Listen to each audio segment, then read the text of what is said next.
ठाणेकर मालमत्ता करदात्यांसाठी करातील व्याज माफी अभय योजना 31 डिसेंबर 2023 पर्यंत मालमत्ता करावरील 100% व्याज माफ, तसेच 1 जानेवारी ते 15 जानेवारी 2024 या कालावधीमध्ये मालमत्ता करावरील 75% व्याज माफ।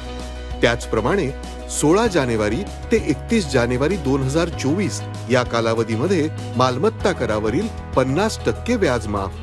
तरी सदर व्याज माफीच्या अभय योजनेचा ठाणेकर करदात्यांनी लाभ घ्यावा। महानगरपालिकेच्या कोणत्याही संकलन केंद्रावर कर भरण्याची सोय आहे। एटीएम, डेबिट, क्रेडिट कार्डद्वारे कर भरण्याची सुविधा उपलब्ध करून देण्यात आली आहे।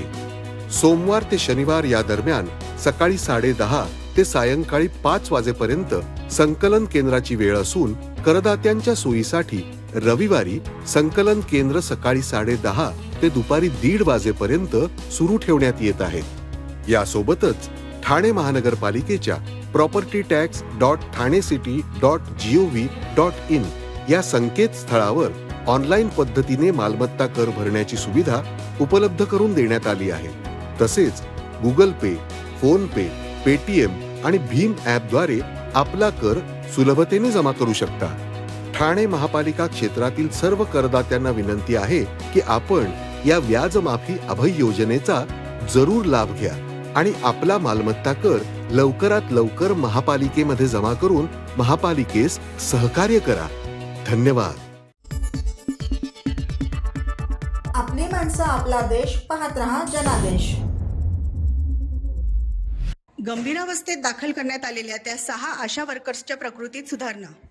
भोवळ आल्याने जिल्हा शासकीय रुग्णालयात दाखल करण्यात आलेल्या आशा वर्कर्सच्या आरोग्याचा धोका टळला असून त्यांची प्रकृती स्थिर असल्याची माहिती जिल्हा शल्य चिकित्सक डॉक्टर कैलास पवार यांनी दिली।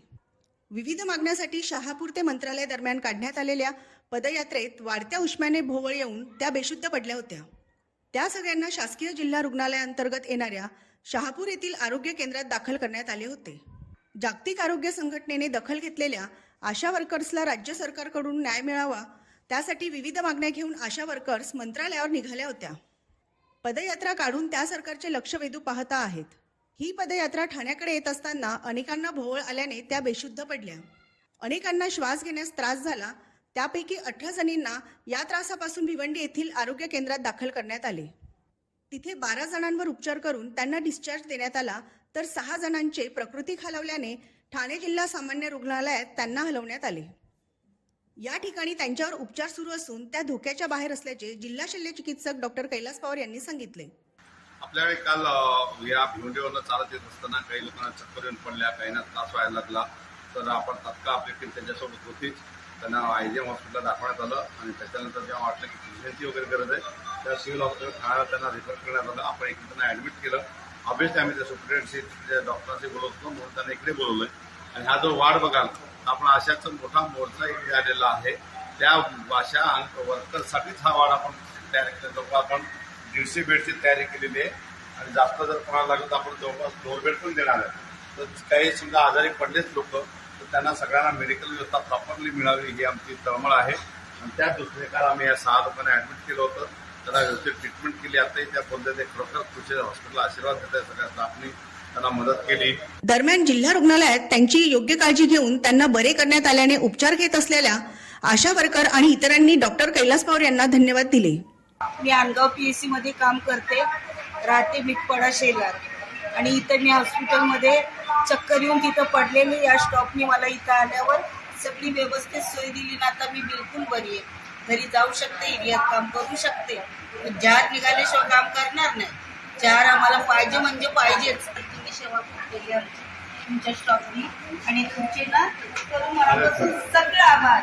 जेवढं माझ्या 75 आशा होते ना त्यांच्यातर्फे, कारण एवढी सोय आमची कुणीच केली नसती, कारण आम्ही बेशुद्ध अवस्थेमध्ये होते आणि तुम्हाला आम्हाला दोघां तेव्हापेक्षा पण जास्त काम करायचं। त्याच्यासाठी तुमची मनापासून सगळ्यांनी आणि आमच्या एवढं याच्यामध्ये एवढे इज्जत दुःखात होतो, कारण पडलो आम्ही आणि आम्हाला तुमच्या स्टॉकला हाताला तुम्ही आणलं, त्यासाठी आपला स्टॉक आपल्यासाठी चांगला आहे। एक देवाचं स्वरूप असं आम्ही तुम्हाला मानतो, देवाला नाही मानतो. डॉक्टर कैलास पवार यांनी उपचार घेत असलेल्या सर्व आशा वर्कर्सची भेट घेऊन त्यांची विचारपूस केली. आशा स्वयंसेविकांना वाटेत त्रास झाला तर त्यांच्या उपचारासाठी सिव्हिल रुग्णालयाचे आरोग्य पथक तैनात आहे.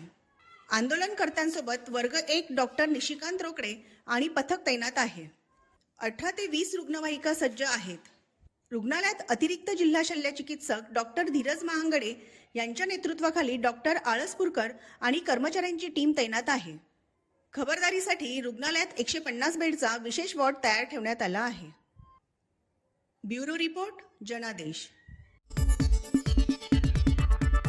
आपली माणसं, आपला देश. पाहत रहा जनादेश. आनंदोत्सव फुलविणारे नरेश मनेरा हे उद्याचे आमदार. धर्मवीर आनंद दिघे साहेबांचे शिष्य असलेले नरेश मनेरा यांनी लोकांच्या मनात महाराष्ट्र महोत्सवाच्या निमित्ताने आनंदोत्सव फुलविलेला आहे. उपमहापौर कालावधीपासून ते आजपर्यंत सतत कार्यरत राहून त्यांनी घोडबंदर परिसरात विकास कामे केलेली आहेत. नरेश मनेरा यांच्या या कार्याची दखल घेऊन घोडबंदर येथील मतदार त्यांना निश्चित आमदार करतील. नरेश मनेरा हे या मतदारसंघातील उद्याचे आमदार आहेत, असे मत शिवसेना नेते खासदार विनायक राऊत यांनी व्यक्त केले. शिवसेना उद्धव बाळासाहेब ठाकरे पक्षाचे शिवसेना ओवळा माजीवाडा विधानसभा क्षेत्र संपर्क प्रमुख व वैष्णवी प्रतिष्ठानचे अध्यक्ष नरेश मनेरा यांनी आयोजित केलेल्या महाराष्ट्र महोत्सवात प्रमुख अतिथी म्हणून शिवसेना नेते खासदार विनायक राऊत बोलत होते. या प्रसंगी सिंधुदुर्ग जिल्हा विस्तारक रुची विनायक राऊत, युवा सेना महाराष्ट्र सहसचिव धनश्री राजन विचारे, संगमेश्वर सभापती दिलीप सावंत आदी मान्यवर उपस्थित होते. नरेश मनेरा यांच्या संकल्पनेतून महाराष्ट्र महोत्सवाचा कार्यक्रम 12 वर्षांपासून सतत होत आहे. मला प्रथमच या महोत्सवाला येण्याचे भाग्य प्राप्त झाले, असे त्यांनी सांगितले.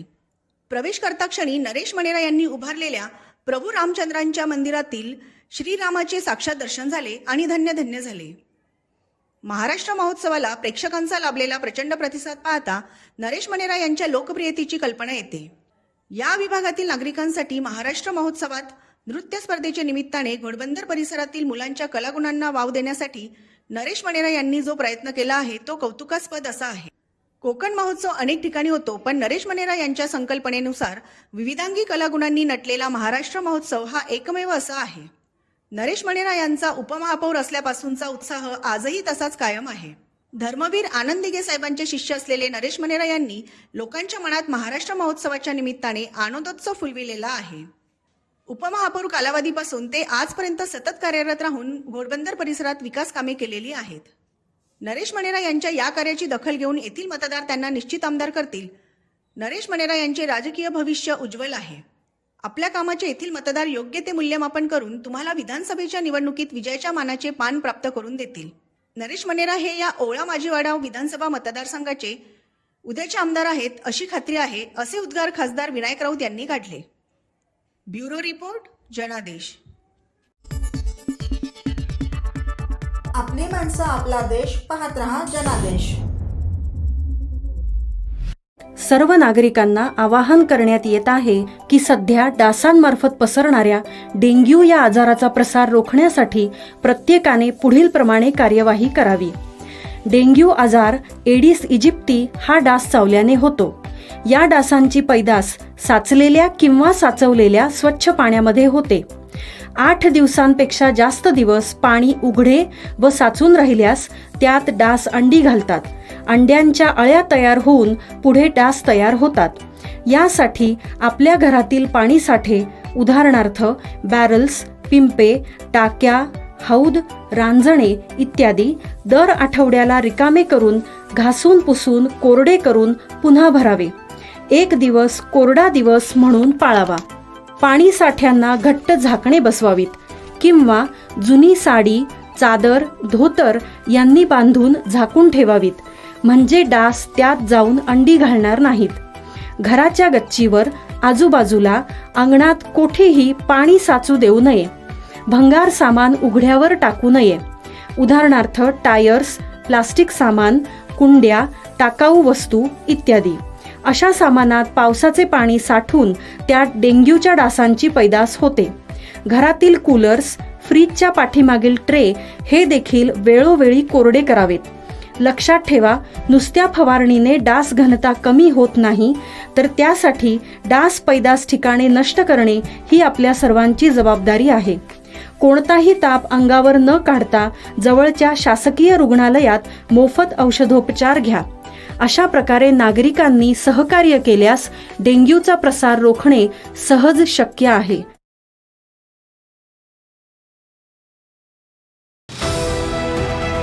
TJSB सौर शक्ती कर्ज, गो ग्रीन, करा वीज बिलावर बचत. आकर्षक व्याजदर, 84 महिने परतफेड कालावधी, 80% लोन, व्यावसायिक आणि उद्योजकांकरता सुद्धा. अधिक माहितीसाठी तुमच्या जवळच्या शाखेला भेट द्या किंवा संपर्क साधा. 1800-223-466 आणि 1800-266-3466.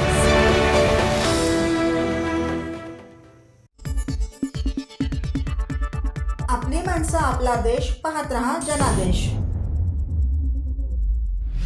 ठाण्यातील मालवणी महोत्सवाच्या समारोप प्रसंगी 10 मान्यवरांचा सत्कार. एखादा उपक्रम 25 वर्ष चालवणे फार जिकिरीचे असते, तरी सीताराम राणे यांनी ठाण्यात सुरू केलेल्या मालवणी महोत्सवाचा रौप्य महोत्सव केला. आता त्यांनी सुवर्ण महोत्सवी साजरा करावा अशा शुभेच्छा आमदार संजय केळकर यांनी कोकण ग्राम विकास मंडळाच्या मालवणी महोत्सवाला दिल्या. यावेळी व्यासपीठावर आयोजक सीताराम राणे, स्नेहलता राणे, भाजप युवा मोर्चा महाराष्ट्र प्रदेश सचिव ओमकार भरत चव्हाण, मंडळाचे सरचिटणीस विनोद देसाई, खजिनदार संदीप शिंदे, रोहित देसाई, ज्ञानदीप जाधव, निकिता राणे आदी उपस्थित होते. कोकण ग्राम विकास मंडळाच्या वतीने ठाण्यातील शिवाईनगर येथील उन्नती गार्डन मैदानात सुरू असलेल्या मालवणी महोत्सवाचा समारोप झाला. त्यावेळी आमदार केळकर बोलत होते.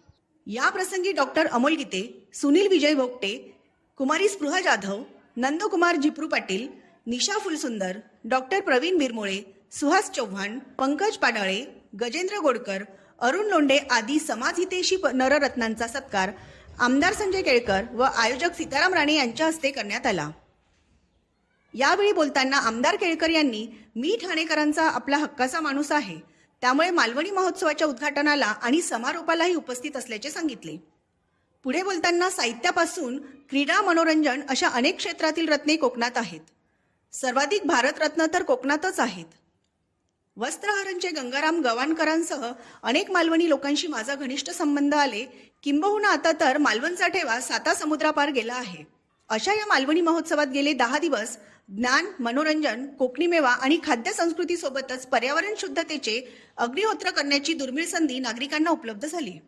कोकणातील अनेक लघुउद्योजक, दुकानदारांना रोजगार उपलब्ध करणाऱ्या या मालवणी महोत्सवाचा यंदा रौप्य महोत्सव साजरा झाला.